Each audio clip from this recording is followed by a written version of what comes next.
Hello दोस्तों, friends, GSTR 9 complete practical course में मैं आप सब लोगों का एक बार फिर से करता हूं स्वागत। और ये जो पहला लेक्चर था उसमें हमने देख लिया था कि GSTR 9 के जो बेसिक कॉन्सेप्ट्स हैं वो क्या होते हैं, GSTR 9 कब फाइल करना होता है, किसको नहीं फाइल करना होता है, ये क्या उसकी लेट फीस होती है, ये सारी चीज़ें हमने लेक्चर नंबर 1 में कवर कर लिया है। और आज हम देखेंगे जीएसटी पोर्टल पे जाके कि GSTR 9 की स्टेप बाय स्टेप फाइलिंग कैसे की जाती है। लेकिन उससे पहले भी हमें ये समझना होगा कि GSTR 9 पोर्टल पे अलग अलग टैब का क्या क्या मतलब होता है, वो कौन कौन से चेंज हैं जो हम लोग GSTR 9 में कर सकते हैं। तो आज का ये लेक्चर बहुत अमेजिंग होने वाला है। चलते हैं मेन पार्ट की तरफ।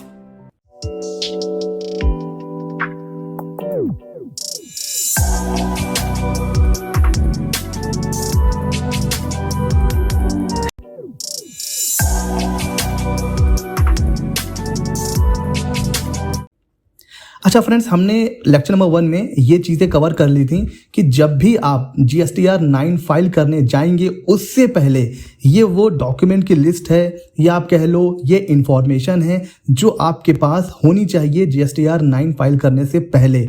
आई होप लेक्चर नंबर 1 में आपने इसको नोट कर लिया होगा। अब हम चलते हैं सीधे GST पोर्टल के ऊपर, और पोर्टल पे जाने के बाद अब हम आज ये समझने वाले हैं कि एक्चुअल में जो GSTR 9 है वो उसके जो अलग अलग टैब हैं उनका क्या मतलब होता है। तो सबसे पहले हमें जाना है सर्विसेज, फिर रिटर्न एंड एनुअल रिटर्न। कैसे जाना है? Services, return and annual return. ठीक है सर जी। 21, 22 का फाइल करना है, सर्च करेंगे। ठीक है सर, नीचे आइए और GSTR 9 पे करिए क्लिक। जैसे ही आप GSTR 9 पे क्लिक करेंगे ये हमें आगे लेके जाएगा और पूछेगा कि आप नील GSTR 9 फाइल करना चाहते हैं, यस और नो। अच्छा, GSTR 9 आप नील भी फाइल कर सकते हो। मैंने बताया था ना कि जो लिमिट होती है 2 करोड़, उसके नीचे भी आप फाइल कर सकते हो, वो ऑप्शनल होता है। तो नील भी फाइल कर सकते हो। अच्छा फ्रेंड्स, कब का फाइल कर सकते हो? ना आपने कोई सेल कर रखी हो, ना आपने कोई परचेज कर रखी हो, ना आपकी कोई लाइबिलिटी हो, ना आपने कोई क्रेडिट यानी कि ना आपने ITC क्लेम किया हो, ना आपने रिफंड क्लेम किया हो, ना आपके ऊपर कोई डिमांड आई हो, तभी आप फाइल कर सकते हैं GSTR 9 का नील रिटर्न। ठीक है सर, आगे चलते हैं।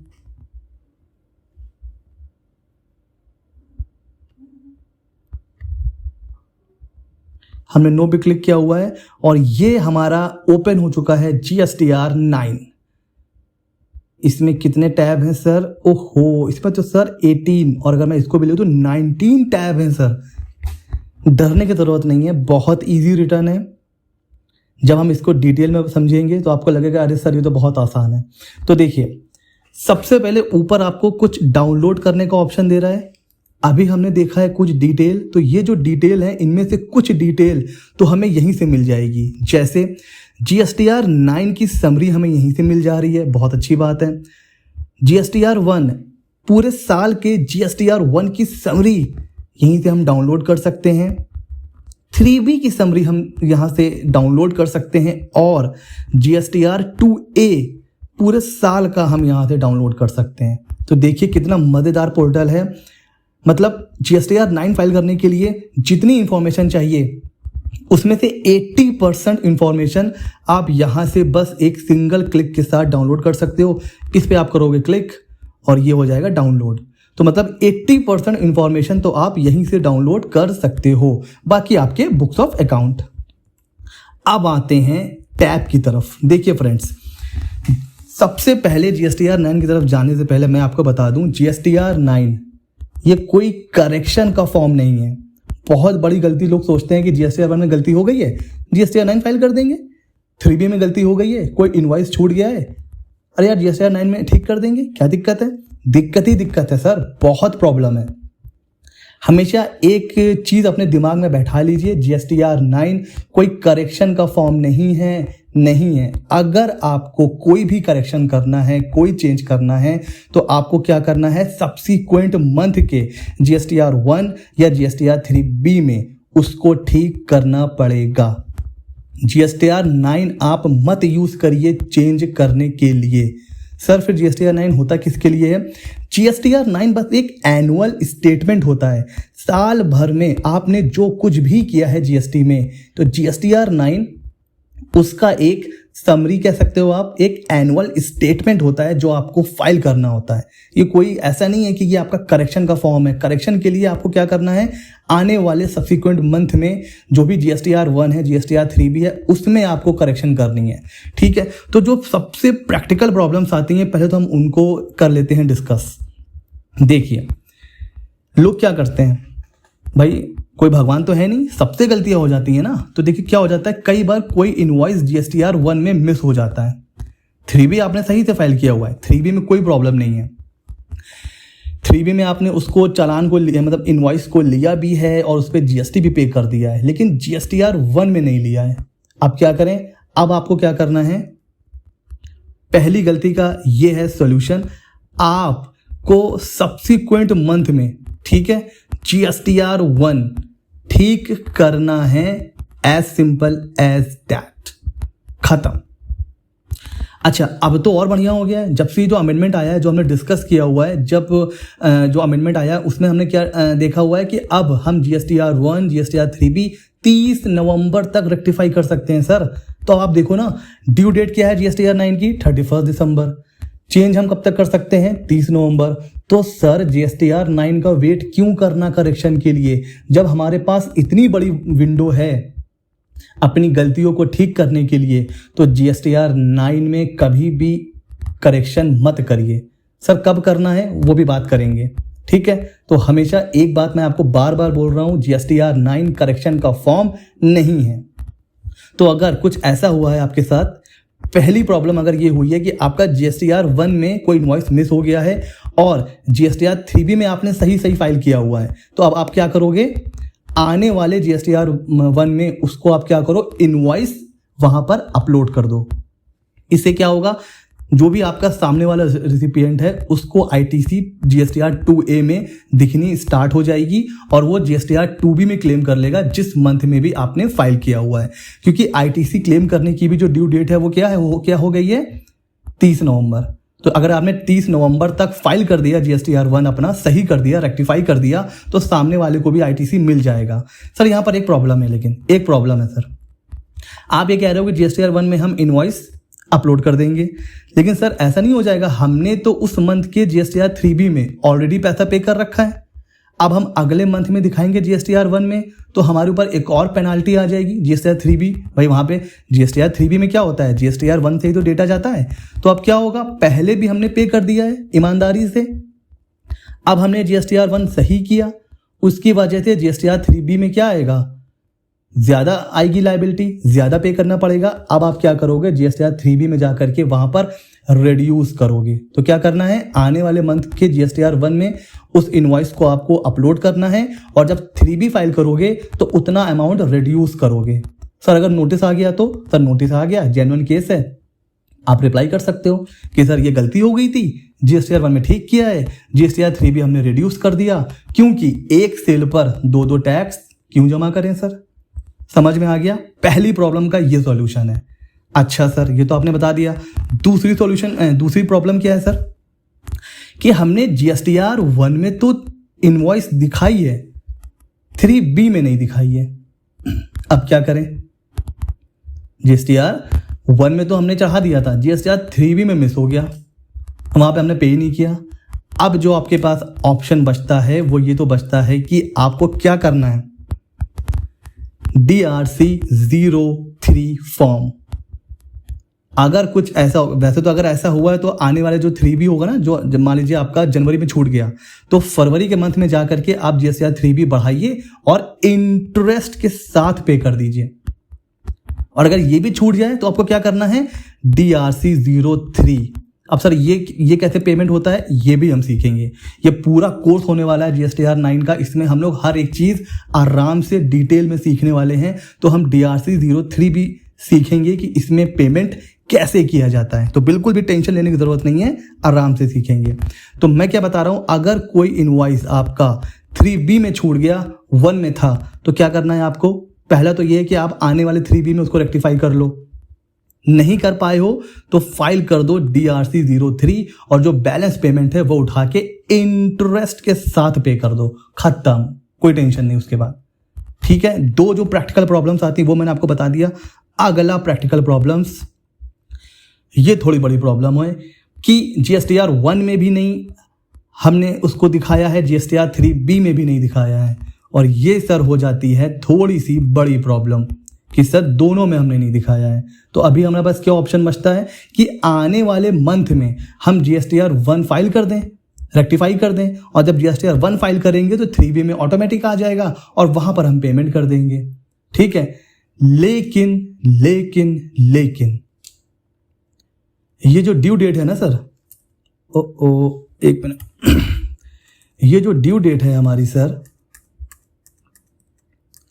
कि अब हम GSTR 1 और GSTR 3B को रेक्टिफाई कर सकते हैं 30 नवंबर तक, ये जो अमेंडमेंट हुआ है, अगर ये डेट भी निकल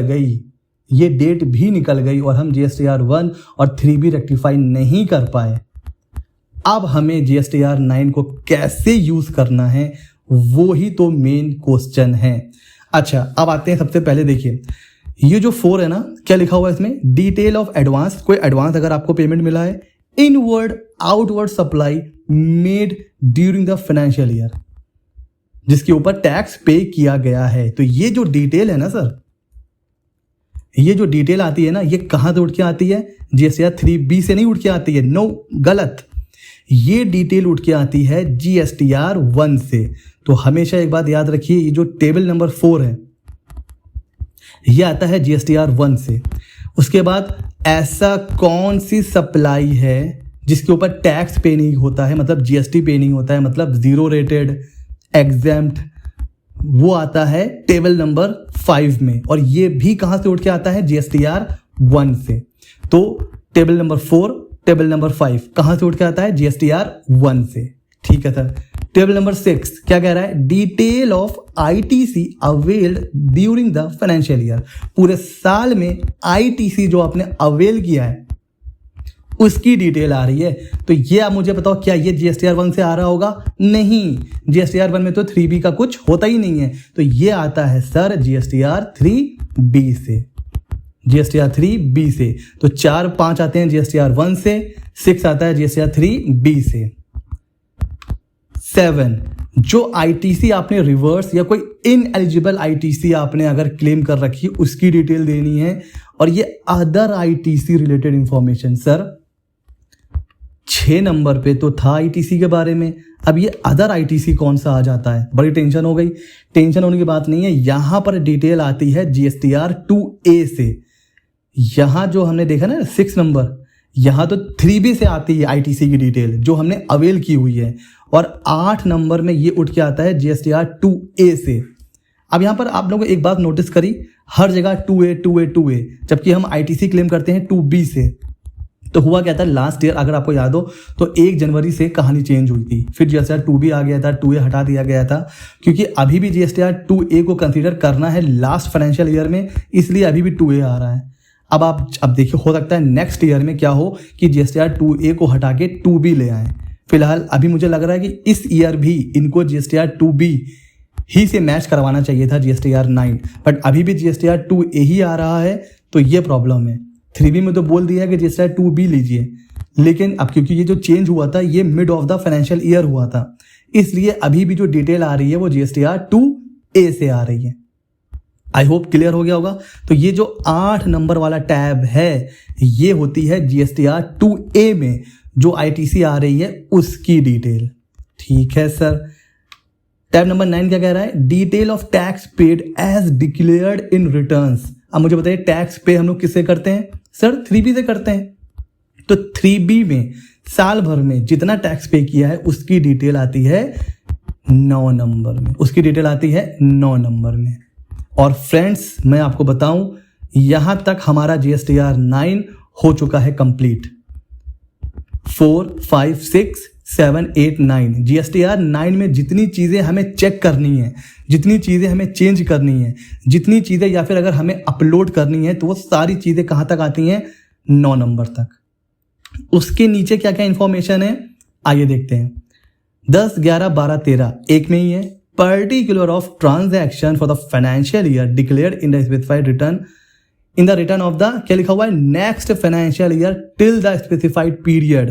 कहने का मतलब ये है ऐसे कौन से ट्रांजैक्शन है जो पिछले साल के थे लेकिन वो कब आपने डिक्लेयर करे हैं अगले फाइनेंशियल ईयर। मतलब कोई सेल थी आपकी सर, मार्च 2022 का बिल था, छूट गया, वो आपने अपलोड किया है जून 2022 में, कर सकते हैं सर, लेकिन वो पिछले फाइनेंशियल ईयर का था, लेकिन आपने कब क्लेम किया है उसको, कब आपने डिक्लेयर करा है नेक्स्ट फाइनेंशियल ईयर में।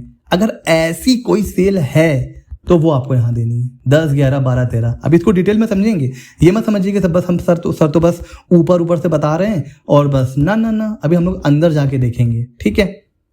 अच्छा, अब यहां पर क्या आएगा, ये ऑटोमेटिक बताएगा कि 10 और 11 में जो डिफरेंस आ रहा है उसकी वजह से कितना टैक्स पे किया गया है, तो वो यहां पर देना है। कोई डिमांड या रिफंड है उसकी डिटेल यहां पर आ जाएगी। 17, 18 क्या बता रहा है, आउटवर्ड सप्लाई पे अगर HSN आपके ऊपर एप्लीकेबल है, हमने क्या देखा है 5 करोड़ से ऊपर सभी के लिए HSN मैंडेटरी हो गया है, ठीक है। तो अगर ऐसा कोई बंदा है, ऐसा कोई ट्रेडर है, SSC है, 5 करोड़ से ऊपर है, तो चाहे B2B हो B2C हो HSN देना रहता है, ठीक है। तो वो अब HSN के बारे में मैं डिटेल में नहीं बताऊंगा, उसके बारे में एक वीडियो पड़ा हुआ है, आप चाहो तो मैं लिंक डिस्क्रिप्शन में दे दूंगा, किनको देना है किनको नहीं देना है। तो जिसके ऊपर HSN एप्लीकेबल है वो डिटेल यहाँ पर देगा। ये भी कहाँ से उठ के आएगा, GSTR 1 से, ठीक है सर। इनवर्ड सप्लाई इसको छोड़ दीजिए, इनवर्ड सप्लाई पे HSN वाइज समरी अभी इसको डालने की जरूरत नहीं है। 16 नंबर क्या कहता है, जो सप्लाई आपने रिसीव करी है किससे, कॉम्पोजिशन डीलर से। कॉम्पोजिशन से आप जब परचेज करते हो तो उसके ऊपर कोई GST आप नहीं पे करते। या फिर कोई डीम्ड सप्लाई है जॉब वर्कर की, ठीक है, goods Saint on approval basis, अगर ऐसी कोई सप्लाई है उसकी डिटेल कहां पर आ जाएगी सर, 16 नंबर में। बस उसके बाद जब हम कंप्यूट लायबिलिटी पे जाके क्लिक करेंगे नीचे, तो यहां पर जो आप देख रहे हो ना, ये यहां पर ऑटोमेटिक अगर कोई लेट फीस होगी या कोई ऐसा कोई पेनाल्टी है, कुछ भी है, तो वो यहां पर अपने आप कैलकुलेट होकर के आ जाएगा, ठीक है सर। तो ये है, अब आप देखो इतने टैब थे, स्टार्टिंग में डर लग रहा था, अब मुझे बताओ क्या अभी भी आपको कोई डर लग रहा है कि अरे अब तो आपको लग रहा होगा आराम से फाइल हो जाएगा, ठीक है। अब हम लोग अभी तक हमने GSTR 9 को आराम से समझ लिया है फ्रेंड्स। अब मुझे आप बताएं किसी टैब में कोई परेशानी आपको हो रही है कि सर समझ में नहीं आ रहा है, अगर कोई प्रॉब्लम हो रही है तो आप कमेंट सेक्शन में पूछिए। वीडियो लंबा हो रहा है, अब हम लेक्चर नंबर 3 में एक एक टैब के अंदर जाएंगे और उस टैब के बारे में डिटेल में समझेंगे और देखेंगे कि कब चेंज करना है, कहाँ चेंज करना है, कितना चेंज करना है। आई होप आज का लेक्चर आपको पसंद आया होगा। अगर अच्छा लगा है फ्रेंड्स तो नीचे बटन है लाइक का, नए हो तो सब्सक्राइब करो। CA मित्रा 24 ऐसे ही मजेदार वीडियो हम लाते रहते हैं। मिलते हैं लेक्चर नंबर 3 में। Thank you.